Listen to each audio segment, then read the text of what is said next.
ओम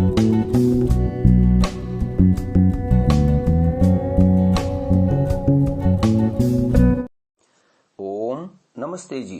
62वीं श्रव्य कणिका दयानंद दिवाकर, लेखक श्री आदित्य मुनि जी, वानप्रस्थ, चतुर्थ अध्याय दिवाकर का बाह्य जगत में विचरण। इसके अंतर्गत हम हरिद्वार में नील पर्वत पर आए हुए ऋषि दयानंद से मिलने आए बाजीराव पेशवा, धुंधु पंत, बाला साहेब और अजीमुल्ला खां, इन लोगों की भेंट का विवरण सुना रहे थे। तो नाना साहेब पेशवा ने दयानंद जी को कहा, महात्मा जी, विदेशी और विधर्मी अंग्रेज आकर स्वदेश और स्वधर्म को धीरे धीरे ग्रास कर रहे हैं। इसका किसी तरह से निवारण करना चाहिए और इसे किस तरह से रोकना चाहिए, इसके बारे में आपकी क्या राय है? हम लोग हरिद्वार में आए हुए मुख्य मुख्य साधु सन्यासियों से इस बात पर अभिमत ले रहे हैं। तो स्वामी दयानंद जी ने अपना अभिमत बताया। किसी विदेशी राजा को किसी दूसरे देश पर शासन करने का अधिकार नहीं है। अंग्रेज विदेशी हैं, इसलिए भारत पर उनको शासन करने का अधिकार नहीं है। विदेशी शासक विदेशी शासितों का शोषण करके ही अपनी समृद्धि करते हैं। अंग्रेजों की समृद्धि भारत के शोषण पर ही है। किसी वन्य, बर्बर, असभ्य देश पर किसी सुसभ्य जाति का शासन उस देश के कल्याण के लिए हो सकता है, परंतु भारत असभ्य देश नहीं है और अंग्रेज भारतीयों से अधिक सुसभ्य भी नहीं है। वे केवल हिंस्र पशुओं की तरह हठधर्मी से शासन चला रहे हैं, जिसको भारतवर्ष नहीं चाहता है। भारत जैसे न्यायप्रिय, सुसभ्य और पुराने देश को पददलित करना महापाप है और इसको सहन करना और भी अधिक महापाप है।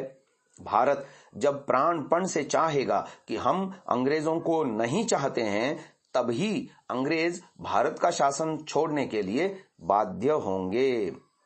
इस विषय में सत्यार्थ प्रकाश की पाद टिप्पणी यहाँ पर आ रही है।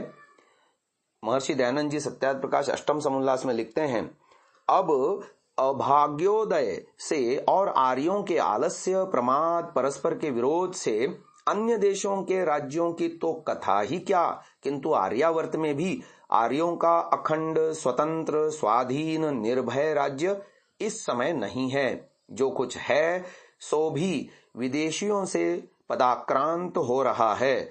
कुछ थोड़े राजा स्वतंत्र हैं। दुर्दिन जब आता है तब देशवासियों को अनेक प्रकार के दुख भोगना पड़ते हैं। कोई कितना ही करे, परंतु जो स्वदेशी राज्य होता है वही सर्वोपरि उत्तम होता है। अथवा मतांतर के आग्रह रहित, अपने और पराये का पक्षपात शून्य प्रजा पर पिता माता के समान कृपा, न्याय और दया के साथ विदेशियों का राज्य भी पूर्ण सुखदायक नहीं है। अब जो 4 सज्जन आए थे मिलने ऋषिवर से, उनमें से द्वितीय सज्जन बाला साहब ने जिज्ञासा की, हमारे अपने दोष या त्रुटियां क्या हैं जिससे हमारी ऐसी दुर्दशा है? इस पर आपका क्या अभिमत है? स्वामी दयानंद ने अपना अभिमत बताया।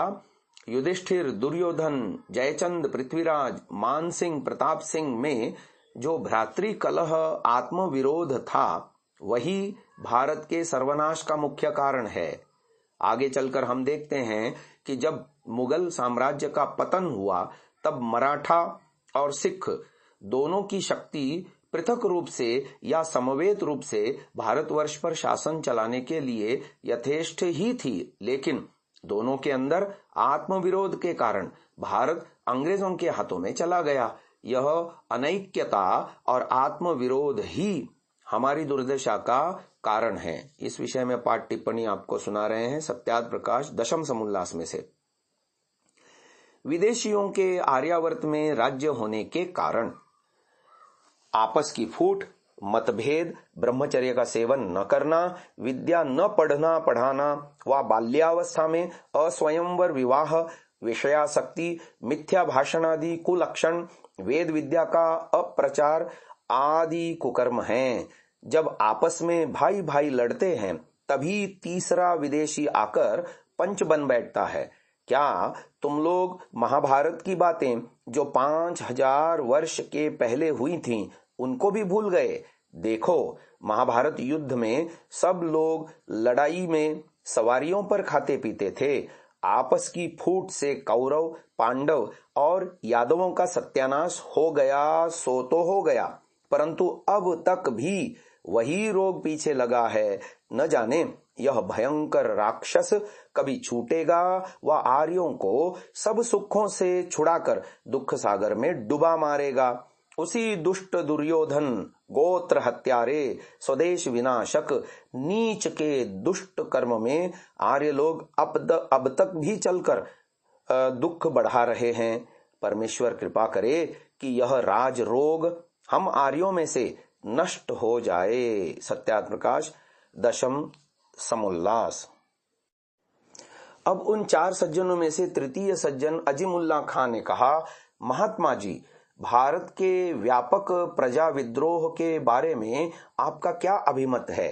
स्वामी दयानंद जी ने अपना अभिमत कहा, मैंने जहां तक देखा है यह भविष्यत के गण विद्रोह का आभास मात्र ही है। यह विद्रोह सांप्रदायिक या संकीर्ण नहीं है। इसमें धनी गरीब, कृषक प्रजा, शिक्षित अशिक्षित सब लोग सम्मिलित हैं। यह गण जागरण भारत को नई जीवनी शक्ति से संजीवित करेगा। भारत की भित्ति पर यह आंदोलन जब तक रहेगा इसका भविष्यत तब तक उज्जवल है। शिशु और नारियों पर जब तक आघात नहीं पहुंचेगा तब तक इसका स्वरूप धार्मिक ही रहेगा। इस जन जागरण में हिंदू मुसलमान सम्मिलित हो रहे हैं। दिल्ली के बादशाह और बिठुर के पेशवा दोनों ही इसमें सम्मिलित हो गए हैं। यदि हिंदू जनता अंग्रेजों को हटाकर पेशवा को राजा बनाना चाहे या मुसलमान जनता अंग्रेजों को हटाकर दिल्ली के बादशाह को ही भारत का बादशाह बनाना चाहे, तब तो गण जागरण व्यर्थ बन जाएगा। पेशवा और बादशाह में प्रतिद्वंदिता ही है।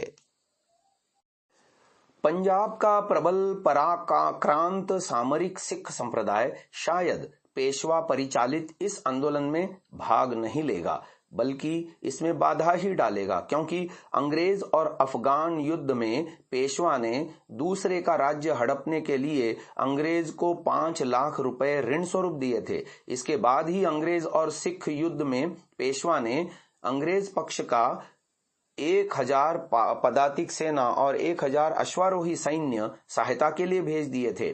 पेशवा के इस गर्हित आचरण को शायद सिख लोग इतना जल्दी भूलेंगे नहीं। नेपाल के संबंध में भी बात ऐसी ही है। नेपाल की राजधानी के रक्षार्थ नेपाली लोगों ने अंग्रेजों के साथ प्राणपण से युद्ध किया था। भारतीय साधारण प्रजा से उस समय कुछ भी सहायता नहीं मिली थी। नेपाली लोगों ने इस बात को भुलाया नहीं है। फिर भी इस भावी गण युद्ध का परिणाम शुभ है। प्लासी युद्ध के 100 वर्ष बाद यह गण युद्ध होने वाला है। फिर आगे 100 वर्षों तक यह युद्ध चलता ही रहेगा। तब युद्ध जय अवश्यंभावी होगा। बहुत कुछ आहुतियां अभी शेष हैं। इस विषय में एक पाद टिप्पणी है। स्वामी जी की यह बड़ी प्रबल इच्छा थी कि देश स्वतंत्र हो जाए। दूसरी बात, महाराज कहा करते थे कि भारत का बहुत सा धन विलायत जाता है, परंतु यह बंदूक की गोली के समान कार्य करेगा, क्योंकि जितना धन जाएगा अंग्रेज उतने ही आलसी और भोगी यानी विलासप्रिय होकर अपदस्थ होंगे। तीसरी बात, स्वामी जी ने कहा था कि यदि भारतवासी योग्य बन जाएंगे तो विदेशी लोग स्वयं ही उनसे कह देंगे कि अब तुम योग्य हो गए हो, तुम अपना शासन प्रबंध स्वयं करो। महर्षि दयानंद सरस्वती का जीवन चरित्र भाग 1 पृष्ठ संख्या 280, 332 एवं 396 से 397। अब आए चौथे सज्जन। तात्या टोपे ने पूछा, महात्मा जी, भारतवर्ष व्यापी इस प्रजा विद्रोह का आभास आपकी दृष्टि में आ गया है, उसके कारणों के बारे में आपका क्या अभिमत है? इस पर स्वामी दयानंद ने अपना अभिमत सुनाया। इस संभाव्य प्रजा विद्रोह के मूल कारणों को हम भिन्न भिन्न श्रेणियों में विभक्त कर सकते हैं, यथा धर्म नीतिक, समाज नीतिक, राजनीतिक और अर्थनीतिक, युद्ध नीतिक और प्रत्यक्ष। धर्म नीतिक कारण, इसकी चर्चा हम आने वाले दिनों में इसका विस्तार से करेंगे। आज इसको यहीं विराम देते हैं। ओम। महानुभावों, इस सात्विक विचारधारा को जन जन तक पहुंचाने के लिए आपसे सहयोग की अपेक्षा है। पहली बार यदि आप इस चैनल पर आए हैं तो हम आपसे निवेदन करते हैं कि इसे सब्सक्राइब अवश्य करें और बेल आइकन को दबाएं, जिससे प्रत्येक वीडियो आपको निश्चिततः मिले। हमने प्रायः देखा है अनेकों महानुभाव वीडियो तो देखते हैं परंतु चैनल को सब्सक्राइब नहीं किया हुआ है, तो हमारा उनसे भी निवेदन है कि इसको अवश्य सब्सक्राइब करें और ये वीडियो अन्य जनों तक भी साझा करें, शेयर करें। अपने बहुमूल्य विचारों से हमें कमेंट द्वारा अवश्य अवगत कराएं। प्रत्येक कमेंट को हम अवश्य ही पढ़ते हैं। ओम।